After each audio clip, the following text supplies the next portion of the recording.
Hi friends, welcome to tailoring glow. So இன்றைக்கி நம்ம வந்து என்ன வீடியோ பார்க்க போகிறோம் அப்படின்னா, ஒரு பட்டு பாவாடையோட யோக் பார்ட்டில் டிசைன் வைக்க போகிறோம். ஒரு டிசைனிங் வீடியோ தான். இந்த பட்டு பாவாடை வந்து ஒரு frock type, mom and daughter combo மாதிரி நம்ம ஸ்டிச் பண்ணிகிட்ருக்கோம். இப்போ வந்து எனக்கு ஃபுல்லாக அப்லோட் பண்ணுறதுக்கு எனக்கு டைம் இல்லை. ஸோ ஃபுல்லாக போடும்போது நமக்கு கரெக்டாக கேப்சர் ஆகணும்னு பார்த்து பார்த்து போடணும். ஸோ அதனால் டைம் இல்லாதனால டிசைன் மட்டும் நான் எப்படி போடுறதுன்னு காட்டுறேன். இதில் பார்த்தீங்கன்னா, கழுத்து வந்து 1 1/4 இன்ச் நான் மார்க் பண்ணுறேன்.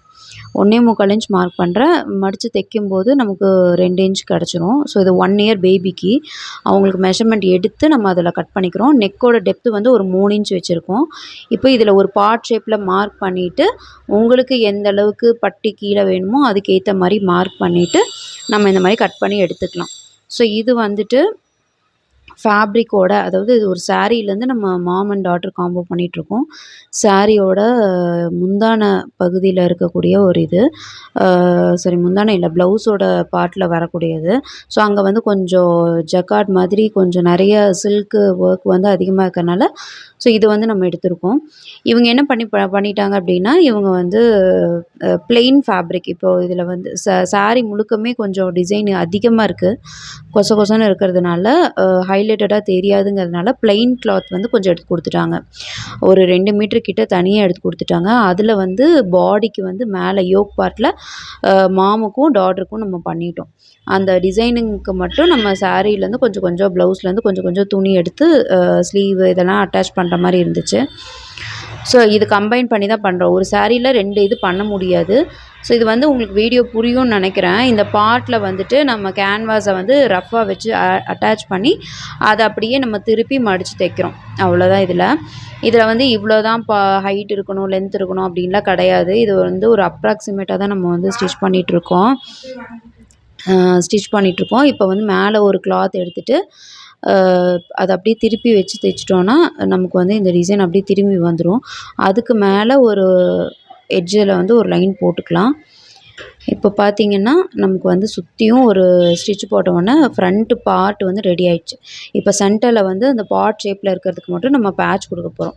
இந்த பேட்சுக்கு வந்து நம்ம ஆல்ரெடி கட் பண்ணி வச்சுருப்போம் இல்லைங்களா, அந்த பார்ட் ஷேப்பில் எக்ஸ்ட்ரா ஃபேப்ரிக் இருக்கும். அந்த ஃபேப்ரிக் வந்து கட் பண்ணி வச்சுருப்போம். அது வந்து நம்ம தூக்கி போட்டுறக்கூடாது.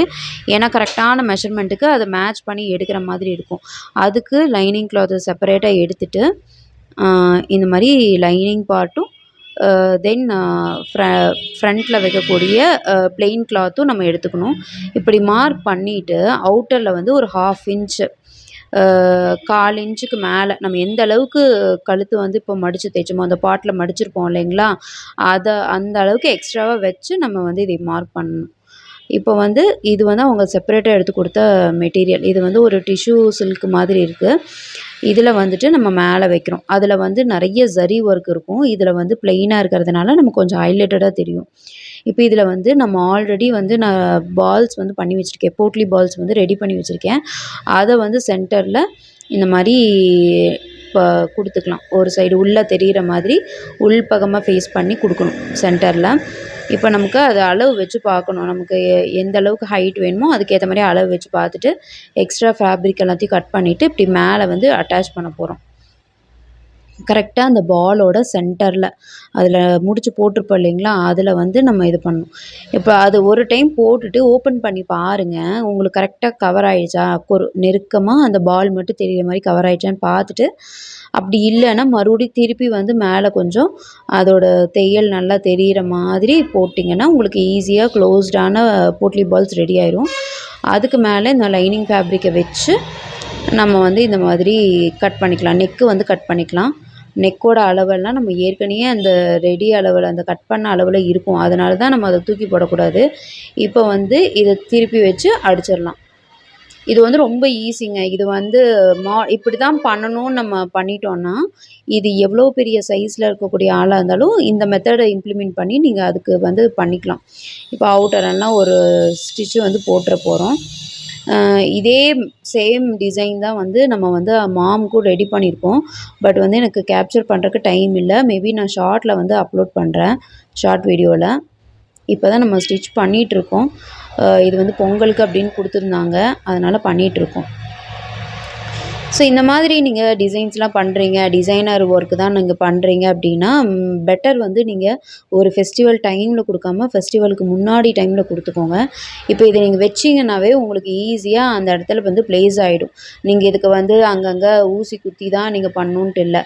சென்டர்லேருந்து பண்ணுங்கள். ஸோ 2 பக்கமும் ஈக்குவலாக நமக்கு மார்க் வரும். இப்போ இது மாதிரி பண்ணும்போது சென்டர்லேருந்து பண்ணும்போது நீங்கள் லைட்டாக லூஸ் கொடுக்கவே அது நேச்சரான அதோட ப்ளேஸில் வந்து நின்றும் மேலே இருக்கிற கிளாத். நீங்கள் வந்து அங்கங்கே அந்த பால் பின்னு குத்தணும் அப்படின்னு அவசியமே இருக்காது. இப்போ பார்த்தீங்கன்னா ரெடி ஆயிடுச்சு. இவ்வளோ தான் டிசைனு. இப்போ இதை வந்து இன்னும் கொஞ்சம் ஹைலைட் பண்ணுறதுக்காக நெக்கோட அந்த யோக்கை சுற்றி மட்டும் ஒரு சின்னதாக ஒரு ஜரி வந்து கொடுத்துருக்கேன். ஸோ இதில் என்ன இருக்கும் சேம் டிட்டோ வந்து இவங்களோட மாம்க்கும் நான் ரெடி பண்ணியிருந்திருக்கேன். ஸோ இதுக்கு மேலே என்னால் கேப்சர் பண்ண முடியல. ஏன்னா ஆல்ரெடி ஷெட்யூல் வந்து ரொம்ப டைட்டாக போயிட்டுருக்கு. இப்போ இந்த பொங்கல் முடிஞ்சதுக்கு அப்புறம் பார்த்தீங்கன்னா நமக்கு வந்து முகூர்த்தம் சீசனும் ஸ்டார்ட் ஆகிட்டுருக்கு. ஸோ ஆல்ரெடி எனக்கு முகூர்த்தம் ஒர்க் வர ஆரம்பிச்சிருச்சு. ஸோ அதனால் எனக்கு டைம் இல்லாதனால நான் வந்து இதோட ஸ்டாப் பண்ணிக்கிறேன். இந்த டிசைன் வந்து உங்களுக்கு புரிஞ்சுது அப்படின்னா மறக்காம கமெண்ட் பண்ணுங்க. வேற வேற ஏதாவது டவுட்டா இருந்தாலும் கமெண்ட்ல போடுங்க. நான் அத பார்த்து நான் உங்களுக்கு வீடியோஸ் அப்லோட் பண்றேன். ஸோ இந்த மாரி லேஸ் போடும்போது கண்டிப்பா இன்னொரு ஸ்டிச் போட்டுக்கோங்க. இது வந்து 1/2 இன்ச்சு லேஸ் தான். ஸோ உங்களுக்கு ஈஸியா ஃப்ளெக்சிபிள் ஆகி நல்லா வளைஞ்சு வரும் உங்களுக்கு. ஸோ இந்த மாரி வளைஞ்சதெல்லாம் கட் பண்ணிட்டு, எக்ஸ்ட்ரா நூல்லாம் கட் பண்ணிட்டு ஒரு டாட் போட்டுருங்க. சின்னதா ஒரு டாட். கிட்ஸுக்கு வந்து டாட் போடணுமான்னு கேட்டா, அது உங்களோட இஷ்டம் தான்.